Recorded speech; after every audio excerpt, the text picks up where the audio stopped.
Publicity देने की। Just like अ 3-year-old जो किसी को अपना खिलौना नहीं देना चाहता, ये किसी को अपना शक्तिमान नहीं देना चाहते। कौन शक्तिमान बनेगा, कौन शक्तिमान नहीं बनेगा, कौन शक्तिमान बनेगा, कौन शक्तिमान नहीं बनेगा। मेरी बचपन की यादों का गला घुटा जा रहा है, मुझे ऐसा फील हो रहा है आज इस वीडियो को बनाते समय। एंड वो दुनिया के इस भ्रम में जी रहे हैं कि उनके शक्तिमान ने ही दुनिया दिखाई है, और जब शक्तिमान बंद हो गया तो सबका जीवन। एक्चुअली 2 साल पहले सोनी पिक्चर्स ने शक्तिमान की मूवी अनाउंस करी थी। मुकेश खन्ना जी की ईगो की वजह से अब तक उसकी कास्टिंग भी नहीं हो पाई। उनकी बातें सुन के तो मुझे ऐसा लगता है कि he is actually the real Homelander. Video का वीएफएक्स देख के मैं पागल हो गया। खुद को असली शक्तिमान समझ चुके हैं एक्टर मुकेश खन्ना। मुकेश खन्ना की बात में इतना ही सेंस है यार जितना रोहित शेट्टी की मूवीज की स्क्रिप्ट की होती है।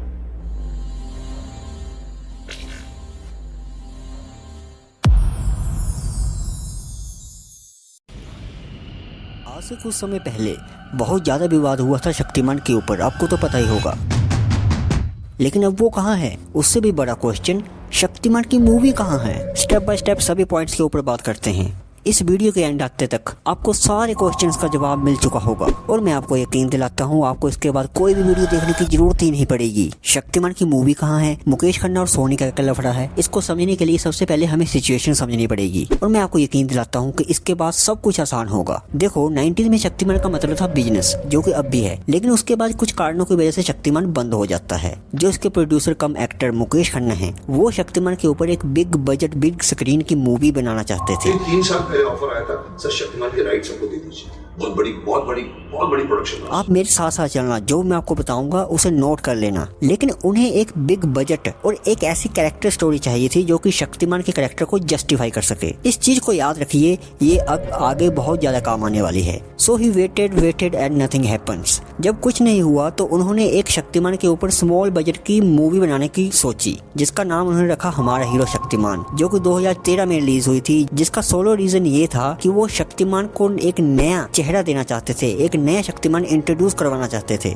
उस मूवी का क्या हुआ, कैसा क्या था, वो भी अलग चीज है, उसके ऊपर भी हम बाद में बात करेंगे। तो मुकेश खन्ना अभी भी वेट कर रहे हैं कि कोई स्टूडियो उनको आके अप्रोच करे। तो इसी बीच उनको 1-2 स्टूडियोज मिलने आते हैं जो कि शक्तिमान के राइट्स मांगते हैं, लेकिन मुकेश खन्ना सिरे से इनकार कर देते हैं।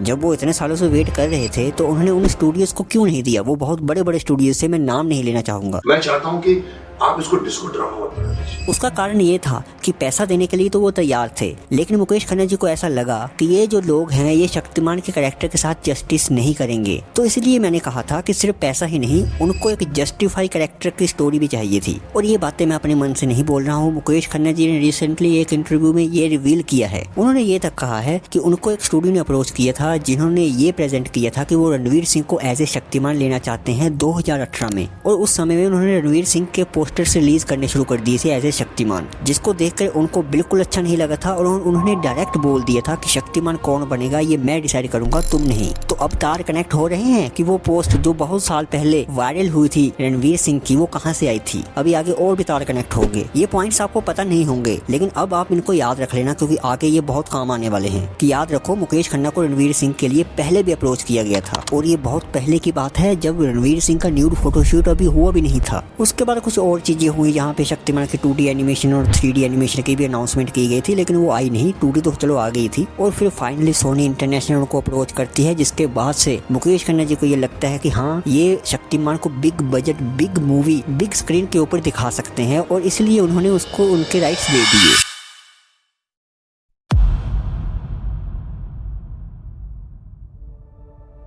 अब ये पॉइंट सबसे इम्पोर्टेंट पॉइंट है पूरी वीडियो का, तो आप इसे ध्यान से समझना। देखिए मूवी तो अनाउंसमेंट हो गई थी, लेकिन उसके बाद अभी तक का क्या स्टेटस है हम सभी को पता है। लगभग 4 साल हो चुके हैं और हमें कोई भी अपडेट नहीं है। यहाँ तक कि अभी तक एक्टर भी डिसाइड नहीं हुआ है, तो ऑडियंस का क्रिटिसिज्म तो जायज़ है। तो असल में हो क्या रहा है अब उसे समझते हैं। देखिए मैंने आपको कहा कि मुकेश खन्ना हमेशा से चाहते थे कि उनके कैरेक्टर को जस्टिफिकेशन मिल सके। मैं चाहता हूँ कि आप इसको डिस्को ड्रामा मत बना दीजिए। लेकिन सोनी वालों ने जब रणवीर को एज ए शक्तिमान प्रपोज किया उनके आगे, तो मुकेश खन्ना ने एकदम से रिजेक्ट कर दिया। अब यहीं से सारा बवाल शुरू हुआ है। अब सोनी चाहता था रणवीर को शक्तिमान बनाना, मुकेश खन्ना चाहते थे कि कोई नया फेस लाया जाए, या कोई कम से कम ऐसा तो हो जिसके फेस पे शक्तिमान मैच हो। लेकिन फॉर सम रीजन सोनी को लगता रहा कि रणवीर सिंह ही चाहिए, वो उसी को शक्तिमान बनाना चाहते हैं। तो इसके बाद सोनी ने एक ट्रिक गेम खेला। यहाँ पे मैं एक डिस्क्लेमर देना चाहता हूँ कि अब मैं आपको जो भी बताने वाला हूँ उसकी जानकारी मैंने खुद ये सब देख के एनालाइज किया है। इसका मैं कोई स्ट्रॉन्गली एविडेंस नहीं दे सकता कि ऐसा ही है। तो इसके बाद हुआ यूँ कि सोनी वालों ने ये बात लीक करवा दी कि रणवीर सिंह ही शक्तिमान बनेगा, क्योंकि उनको पता था फैंस को जैसे ही पता लगेगा ये न्यूज फैलेगी, फैंस क्रेजी हो जाएंगे इसके बारे में और मुकेश खन्ना के ऊपर इतना ज्यादा प्रेशर आएगा कि वो ना करके भी ना नहीं कर पाएंगे, और अगर उन्होंने ना की भी तब भी वो एज ए विलन उभर के सामने आएंगे और सोनी हीरो बन जाएगा। वेल कैसा हुआ? अब अगर आप यूट्यूबर्स हैं और मेरी वीडियो यहाँ तक देख रहे हैं तो भाई साहब आपको इसका जवाब मेरे से ज्यादा अच्छे तरीके से पता होगा। सोनी का ये कार्ड बिल्कुल सही ठिकाने पे लगा और ऑडियंस क्रेजी हो गई, लेकिन सोनी ने एक चीज को इग्नोर कर दिया जिसको आजकल की मुकेश खन्ना के एरोगेंस के नाम से जाना जाता है। वो था मुकेश खन्ना का अपने कैरेक्टर को लेकर बहुत ही स्ट्रॉन्ग होल्ड।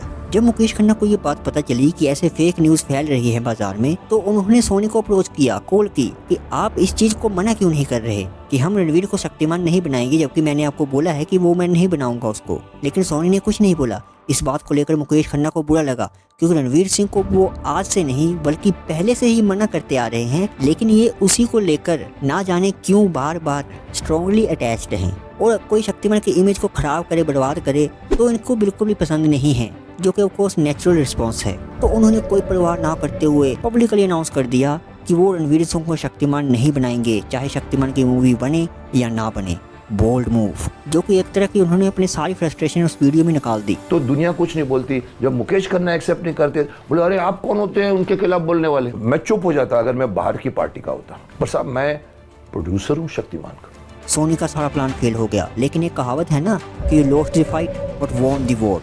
सोनी ने पब्लिकली मुकेश खन्ना को विलेन बना दिया और फिर क्या हुआ आपको पता ही है।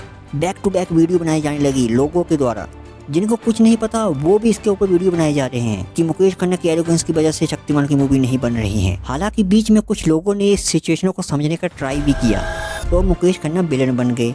सोनी को अब लग रहा था कि it's a matter of time कि ऑडियंस के प्रेशर से मुकेश खन्ना मान जाएंगे, but they do not consider Mukesh Khanna strong guts. Mukesh Khanna ये बोल दिया कि मैं किसी भी ऐसे इमेज वाले को शक्तिमान नहीं बनने दूंगा जिसकी इमेज खराब हो या मैच ना करती हो शक्तिमान से। फेयर इनफ, समझ में आता है भाई, मेरा कैरेक्टर मेरी मर्जी। मिली कि मैंने ये सजेस्ट किया है सोनी को, सुनते नहीं है मेरी बात को, बट या तो आप किसी नए लड़के को खड़ा कर दीजिए। बोला नहीं 300 करोड़ रुपए का वापिस आना चाहिए ना। मैंने कहा आप अपने पैसे देख रहे हो, मैं अपनी इमेज देख रहा हूँ। अब सिचुएशन और भी गड़बड़ होने लगी। मुकेश खन्ना स्ट्रॉन्गली अभी भी वैसे ही खड़े हुए हैं। अब क्या किया जाए? अब फाइनली आता है मुकेश खन्ना खुद ही शक्तिमान बनना चाहते हैं कांड। अब मैं ये कन्फर्म नहीं कर सकता कि ये सोनी का काम है या नहीं, या किसने किया, कुछ भी हो सकता है। इस काम से किसको कितना फायदा है वो आपको सोचना है।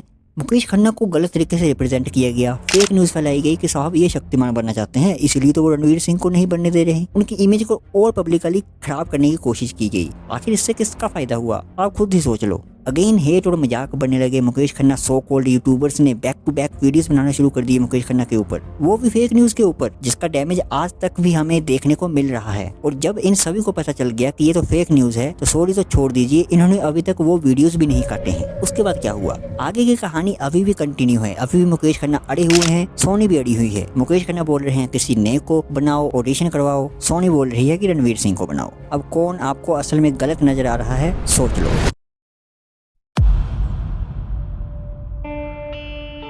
और अब लास्ट में मेरे कुछ क्वेश्चंस हैं जो मैं आप सभी से पूछूंगा और आपको 1 बाय 1 उसके आंसर मेरे को देने हैं। सबसे पहला, क्या फर्क पड़ता है कि अगर मुकेश खन्ना को किसी को शक्तिमान नहीं बनाना, क्या सिर्फ रणवीर सिंह ही बच गया है क्या पूरी दुनिया में शक्तिमान के लिए? दूसरा, क्यों नहीं सोनी ऑडिशन करवा रही शक्तिमान के रोल के लिए? तुमको मुकेश खन्ना का अटकना दिख रहा है, सोनी का लटकना नहीं दिख रहा। तीसरा, क्यों तुम सोनी पे प्रेशर ना डाल के मुकेश खन्ना पे डाल रहे हो? क्या तुम्हें ये भी नहीं पता कि मूवी सोनी बना रही है ना कि मुकेश खन्ना? चौथा, अगर मैं एज ए क्रिएटर ये चाहता हूँ कि मेरी चीज को सिर्फ वही यूज करे जो मेरे हिसाब से सही हो, तो क्या इसमें कोई गलती है? पांचवा, तुम किसी को अपना 5 रुपए नहीं देते, तुम्हें ऐसा क्यों लगता है कि वो अपना पूरे कैरेक्टर को तुम्हें दे देंगे? तुम ब्रह्मास्त्र जैसे मूवी का 10-10 साल वेट कर सकते हो, लेकिन शक्तिमान का कुछ साल भी नहीं हो रहा। धिक्कार है ऐसे लोगों पर जो खुद को शक्तिमान का फैन बोलकर गालियां बकते हैं वीडियोस में, और सलाम है ऐसे फैंस पे जो सच्चाई को सही तरीके से देखते हैं। शक्तिमान की प्यारी इमेज जो हमारे दिल में बसी हुई है, उसे खराब करने से अच्छा है कि शक्तिमान की मूवी बने ही ना। आगे भी मेरे से मिलना हो तो चैनल सब्सक्राइब कर लें।